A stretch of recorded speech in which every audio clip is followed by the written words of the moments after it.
Donc, nous, on récupère les légumes déclassés, c'est-à-dire qu'ils ne répondent pas aux standards de l'entreprise ou ils sont en surproduction. Donc, on a nos conducteurs complices qui font le tour des maraîchers.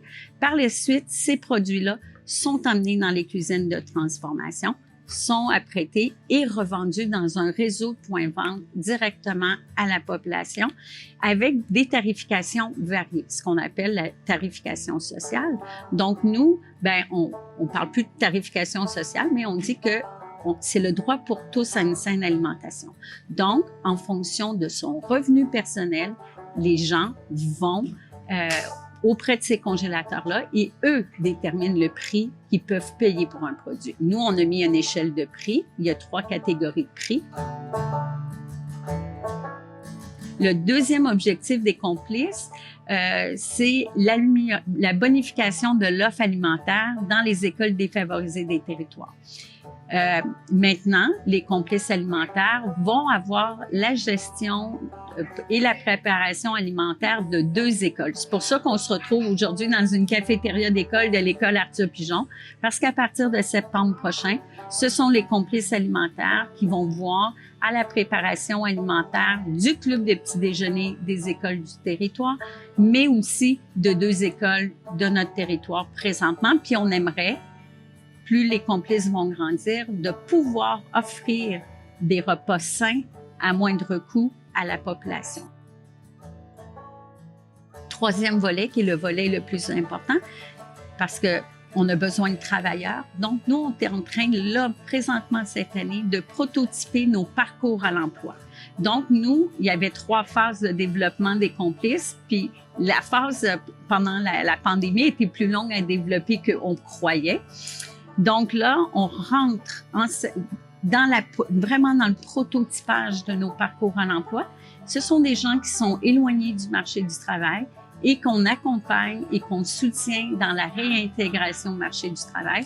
Et c'est eux qui viennent transformer nos légumes et qui nous permettent de distribuer dans les différents points de vente nos produits. Comment est né les complices alimentaires? C'est très simple. C'est en 2019, par l'appel à projet de la Direction de la santé publique, ils voulaient faire des nouveaux projets innovants en sécurité alimentaire. Donc, ils ont demandé à l'ensemble des partenaires qui travaillaient en sécurité alimentaire de présenter des projets. Lors du comité d'analyse de ces projets-là, ils se sont aperçus qu'il y avait 5 projets qui avaient les mêmes finités puis les mêmes objectifs. Ils ont pris un deal de dire, est-ce qu'on assoit ces gens-là ensemble puis on leur demande de travailler à la grandeur de la Montérégie, un projet collectif. Donc, on a fait une première rencontre en août 2019.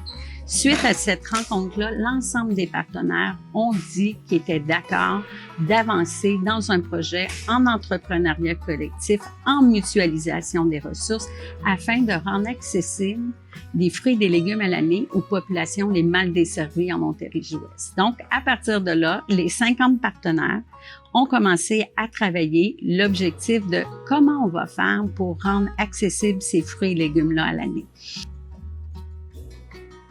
Moi, je suis heureuse j'ai un écosystème d'accompagnateurs et d'experts. Puis ça, là, c'est grâce au fait qu'on a dit, on va le faire collectivement, ce projet-là. J'aurais pas cette expertise-là. Fait que quand j'ai un enjeu, je dis, OK, je pense à un tel. Mais lui, il est dans tel territoire. Puis là, c'est rendu que j'ai des gens hors Montérégie qui sont rendus que eux, ils veulent s'impliquer dans les complices. Ils veulent comprendre. Donc, je fais appel à eux. Fait que ça dépasse même ton territoire à un moment donné. Si on met toutes nos énergies, toutes nos ressources ensemble, bien, on est capable d'avoir un projet qui a un impact qui est plus grand. Fait que les apprentissages, là, moi, je dis toujours, ça nous prend pas un souffleur puis une tondeuse, chacun.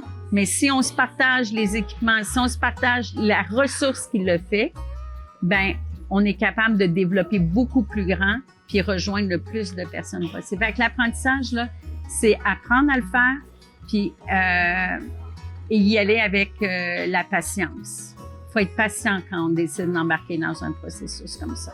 On tire pas sur la fleur, on la laisse pousser. De temps en temps, on y met de l'engrais parce qu'on veut qu'elle pousse un peu plus vite, mais c'est ça.